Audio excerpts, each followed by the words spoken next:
Do'stlar, ko'rib turganingizdek, baliq chovoqlarini ochiq suv havzasiga nazorat ostida yigitlarni olib ketyapti.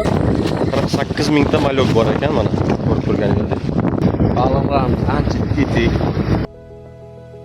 Do'stlar, manzilga yetib keldik. Xudo xolasa mana ko'rib turibsizlar, suvsi to'liq o't bilan qoplagan. Safar nima uchun shuncha yo'l yurib, o'sha yerda o'ziga tashlamadik-da, mana o't bosgan joyga kelib tashlayapmiz baliqlarni. Maqsadimiz shu maluklarimizni, baliq chavog'ini mana bu o'tni ichida yashash ehtimoli juda katta. Himoyalanish. Yirtqichdan ancha himoyalanish. Shuni hisobiga. Shuni hisobiga olib keldik.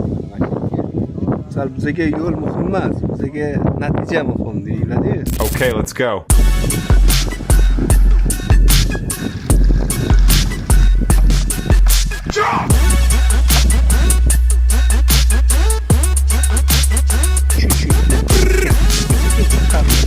Baliq chovoqlari 12 kun davomida suv havzasida ushlab turildi, adaptatsiya bo'lishi uchun.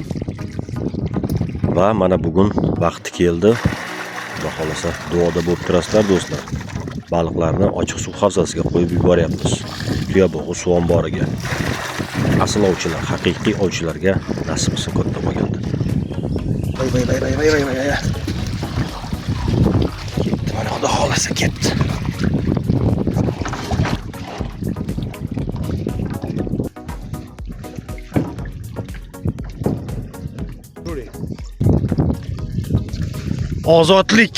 Ozodlik sari olg'a sazan baliqlarimiz mustaqil hayotga qadam qo'yishyapti.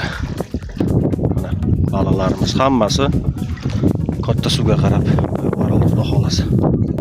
Shu ishni boshida turgan Golden Fish Group jamoasiga minnatdorchilik bildirib qolamiz. Har biridan Alloh rozi bo'lsin. Shu ishni boshida turgan yigitlar, xizmat qilgan insonlar, hammaga rahmat. Duoda bo'linglar. Do'stlar, mana shunaqa sazan baliqlarimiz. O'z qo'llarim bilan shunday o'zim qilsam bo'laveradi. Sheriklaringga yetib jonivor. Boraqa. Yo'q, nariyoqqa katta suvga qarab. Aha. Omon bo'l do'stim.